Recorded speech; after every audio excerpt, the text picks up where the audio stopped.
हेमेंद्रजीत Narayan Singh, MSc anthropology, CAIIB, banking विधि विशेषज्ञ, LLB, constitutional expert. बहनों और भाइयों, मैं आपको आज डिजिटल मनी फॉर इंडिया बता रहा हूँ, डिजिटल मुद्रा भारत के लिए। सुनिए, शुरू से लास्ट तक आप देखिएगा, तभी डिजिटल मनी के बारे में आपको पता चलेगा क्या है और भारत में कैसे लागू किया जा रहा है।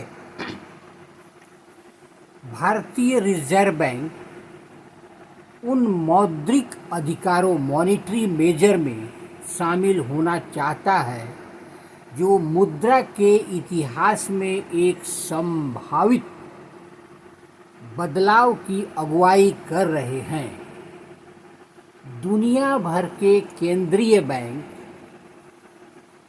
इस संभावना का आकलन कर रहे हैं कि कैसे केंद्रीय बैंक की डिजिटल मुद्रा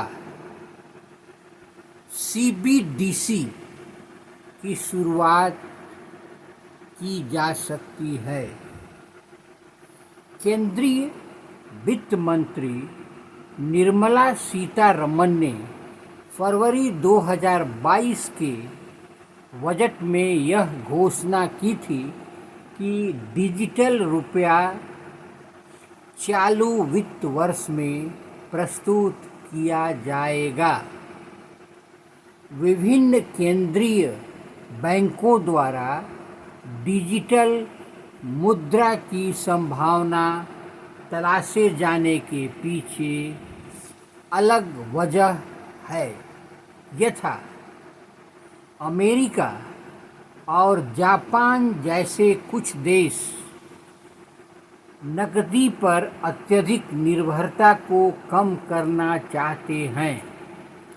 स्वीडन जैसे दूसरे देश जहां नकदी का इस्तेमाल कम हो रहा है, वे इलेक्ट्रॉनिक लेन देन का बेहतर विकल्प पेश करना चाहते हैं। डिजिटल मुद्रा से यह उम्मीद भी की जा रही है कि वह सीमा पार के लेन देन को सस्ता और किफ़ायती बनाएगी। डिजिटल मुद्राओं को अपनाने और उनका प्रबंधन करने के क्रम में कई तरीके अपनाए जा सकते हैं। पर्चे में कहा गया है कि डिजिटल मुद्रा थोक और डिजिटल मुद्रा खुदरा जारी करना अधिक उपयुक्त होगा। खुदरा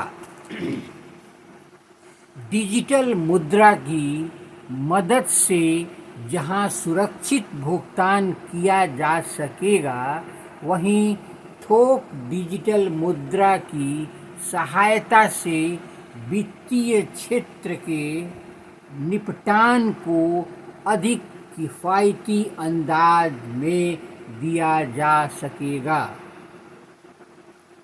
अत्यधिक मॉडल केंद्रीय बैंक बैंकिंग और वित्तीय तंत्र के जरिए वैसे ही डिजिटल मुद्रा जारी करता है जैसे कि वह नकदी के साथ करता है। इनके अलावा एक हाइब्रिड मॉडल भी है। भारत के लिए अप्रत्यक्ष मॉडल को अपनाना बेहतर होगा। डिजिटल मुद्रा टोकन आधारित या खाता आधारित हो सकती है। टोकन आधारित डिजिटल मुद्रा बैंक नोट की तरह बैरंग तरीके से व्यवहार में लाई जाएगी। डिजिटल मुद्रा को अपनाने में सबसे बड़ी चिंता निजता की होगी। सबसे बड़ी चुनौतियों में से एक होगी तकनीकी का इस्तेमाल। भारतीय रिजर्व बैंक द्वारा अन्य अंशधारियों को प्रारंभिक परियोजनाओं के दौरान तमाम नई बातें पता चलेगी। सारी बातों को ध्यान में रखकर देखें तो आरबीआई का इस मामले में सावधानी बरतते हुए आगे बढ़ना तो उचित होगा। हड़बड़ी करने की कोई ज़रूरत नहीं है। यदि आप इस विषय में रुचि रखते हैं तब आप यह शोध पत्र रिसर्च पेपर है, इस विषय पर सभी शोधों का एक बेहतर सारांश आपके सामने पेश करते हैं।